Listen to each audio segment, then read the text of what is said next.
frequently talk about, but we haven't focused on lately, is the subject of this morning's conversation.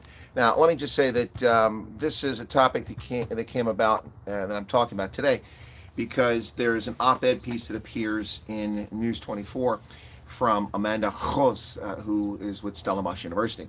And she's bemoaning the treatment of women. So this topic isn't gender-based violence. Of course, for what's often neglected, gender-based violence happens to men and women, and it's often ignored what happens to both men and women. The reality is that that's what gender-based violence is. Men and women abused by others. But we're talking about violence against women here today, specifically.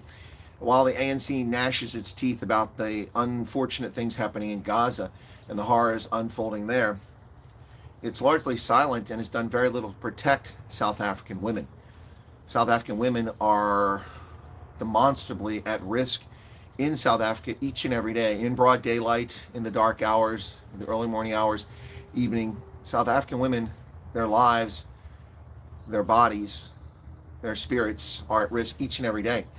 And it's high past time that folks talk about this. And I'm going to read from this op-ed piece here from Amanda Jos from Stellenbosch University. I'm going to interject some comments as we go along.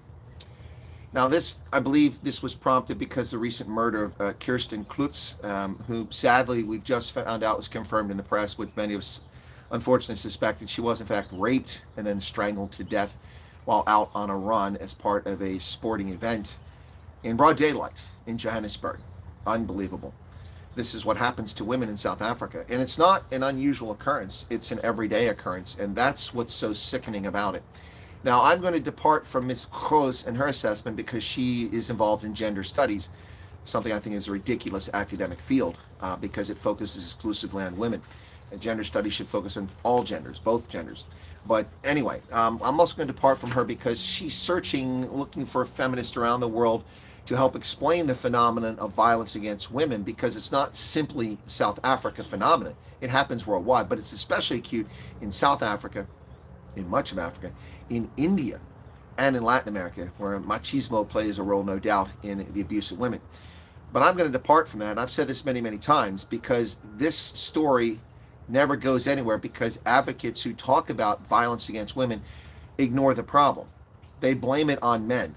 Now, you could say, well, duh, men are the ones perpetrating the violence against women, so of course men should be blamed. No, men shouldn't be blamed. Men and women are responsible for the failings of society. Who raises these children to be such disgusting, vile monsters? Do they think it's their place to put their hands on a woman or to sexually violate or to frustrate a woman? Men do. Mothers, grandmothers, aunts, and fatherless families. This is the root of this problem. The moral decay of the family, the nuclear family. The destruction of the nuclear family, intentional by leftists and socialists who want the family to be the state. That's who you're dependent on. That's who makes decisions for you, whether it's medical or educational. They are the ones, the state, the all-knowing state. And this has been going on for decades. So it's time to move past this canard that when women are violated, we blame men, because men tune you out. 99.9% of us, well, maybe not that high, but the vast majority of men treat women with respect, love, honor, and cherish them. We have mothers, we have sisters, we have aunts, we have friends, and we don't take advantage of others. So stop blaming men and start blaming society as a whole. That's who's responsible. Now, I'll read from her. There's some shocking statistics, but many of you have heard these before, or similar statistics. So Amanda Jos from Stellenbosch University says, imagine going out about your business as usual, going for a run and then ending up dead. This is what happened to Kirsten Klutz. Or going to the post office like Unene Morwetranya, that's the young lady in Cape Town who was murdered by that scumbag. Or boarding a taxi, or going to the store. The possibilities are as endless as the deadly violence. South Africa is a rape-prone society with high statistics for sexual violence and rape. The South African Police Service statistics for April to June of 2023 include the following for a 3-month period. Now, these are reported crimes. The vast majority of rape is never reported, folks. Maybe 1 in 8 or 1 in 10 rapes is ever reported to law enforcement because of stigma, because of fear, because of retribution, because of shame. Sexual offenses in that 3-month period in the country is 60 million. 11,616 reported sexual offenses. Of them, 9,252 are rape. 895 murders of women. 1,417 attempted murders in a 3-month period. Now, these are the places where these rapes are taking place. Homes and dwellings, 3,917. Streets, fields, and parking lots, 1,414. Schools and universities, 69. Modes of transport, in other words, public buses, trains, 172 rapes. Bars and shebeens, 65. Farms, 69. Hotels and guest houses, 43. Malls and restaurants, 16. Dump sites. Can you imagine the sick, twisted behavior of some perverted scumbag raping someone at a dump site? How sick is that? Amanda Choz goes on to say that what this tells us is that nowhere is safe for women. This is no country for women. And in fact, that's true, folks. The sexual violence, the physical violence directed against South African women is beyond the pale. But again, it's not the only country that deals with this sick phenomenon. It's prevalent throughout Latin America and India, and it's found all over the world. But it's particularly perverse and sick in South Africa. And it's time to stop blaming one group of people. Men and women are responsible for this. As I said, women raise children to be these beasts. Grandmothers, mothers, aunts, and men and fatherless families are in large part responsible for this brutality against women in South Africa. It is high past the time that people start taking responsibility as a society for the failings of society. The decay, the destruction of the nuclear family are to blame. Stop blaming men because they just tune you out. Blame the perverts and the criminals, but don't blame men as a group. She says there's a relationship between the normalization of sexual violence and the inability of the state to deal with it. Gender-based violence is so normalized that only the most gruesome incidents of sexual violence get reported in the media, involving the maiming of a body or resulting in intimate femicide. Other incidents only become statistics. Now, this is once again where I part with Ms. Choz. Gender-based violence is not violence against women. It includes violence against women, but gender-based violence includes violence against men, and there are many male victims of gender-based violence. So stop conflating terms and misleading people. It's another reason people tune out, because you ignore other victims. Some members of the South African Police Service are complicit in rape. According to a report of the Independent Police Investigative Directorate from 2013, there were 150 cases pending against members of the police for sexual assault and rape. Many rape victims get turned away from police stations or are raped in police custody. This is true as well. How sick is that? You go to report you've been assaulted or sexually violated at a police station. They take you in for questioning and you get raped while you're there. This is a sick society.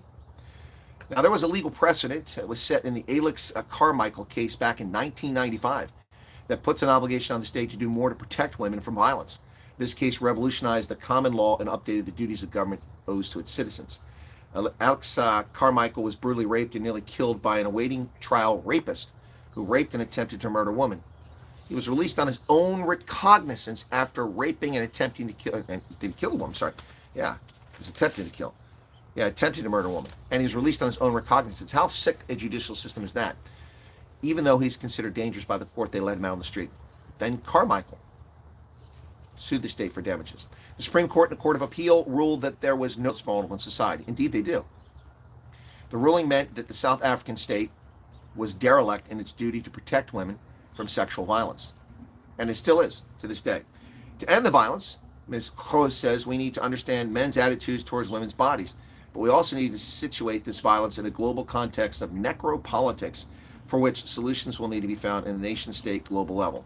Amanda Choz, the SAR-Chi Chair in Gender Politics, Stellenbosch University. Well, Ms. Choz, again, stop with you're trying to find the gender thing and find feminists to explain this nonsense. It's a very simple solution. You don't need the term necropolitics. You don't need all this other nonsense. What you need is for South Africans and human societies around the planet to be responsible for the conduct of members of society and to punish them for transgressions and to teach. It's among the most heinous of all crimes. And I don't know why YouTube is cutting my broadcast here. This has never happened on here. So I guess it's the topic. They don't like it. But I've been cut off now 3 times and then resume my contact. So anyway, it's among the most heinous of all crimes. And it should never be tolerated. And once again, let's be very clear about this. Men and women are responsible for this moral decay and for the conduct of men who do this to women. Violence against women should never be tolerated. And who are the victims? Well, in South Africa, simply because of numbers, the vast majority of these victims, the unsung, the unheralded, the unknown victims, are black women. Not the stunningly attractive young lady who was lured to a post office and then raped and bludgeoned to death. Not the stunningly attractive Tswana-speaking lady who was hung from a tree 9 months pregnant, her and her child murdered in a murder for hire. They are shown in the press because they're attractive and their stories particularly gruesome and shocking. But every day, women go about their business in South Africa and they're victims of this sick, twisted violence. And the perpetrators are white, black, Indian, colored. And South African society needs to step up to the plate and start protecting women by raising moral, just human beings, not disgusting, vile, repulsive humans who walk up to petrol stations and shoot someone in the head repeatedly. This is sick.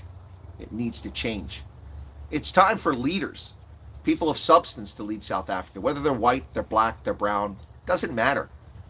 But people with good moral fiber, not thieving pala, not Vreda dairy farm, not asbestos tenders, not digital vibes, not the arms deal, not the scum who steal from South Africans and line their pockets, ignoring the moral decay and economic collapse of a once great country. And no, that's not a dog whistle to say that the country was great under apartheid. No, it was a once great country on a great path briefly when apartheid ended. But the rot had already set in. You, South Africa, are responsible for what's happening in your country. Will you clean it up? Now, before I sign off, there's a lot of people going to go, wow, look in your backyard, you got all kinds of problems. Yes, America has problems. We have gender-based violence. We have violence against women. It's endemic in human societies, unfortunately. We at least have a legal system that can and does prosecute transgressors.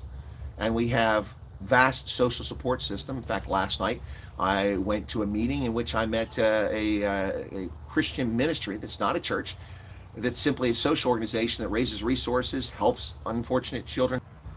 Disconnected again. Thank you, YouTube. What's going on here? Anyway, the point here, ladies and gentlemen, is that we all have problems, but the problem in South Africa is particularly acute. Kirsten Klutz went for a run on a route traversed by many, many people. She was assaulted, sickly, raped, and strangled to death. A popular teacher. To what end? It's bad enough you violate someone, but then you take their life. These people are the reason why death penalties should exist. All right, folks, thanks for tuning in. Tabiso Motabantwa from the Forum for Democrats will be on the program shortly, and I don't know why this keeps cutting out, but that's going to wrap it up here. Thank you very much. Appreciate your time and your support. For the hate wankers, you'll notice that I'm talking about women with a special emphasis on the victims of this violence, which tend to be overwhelmingly black women.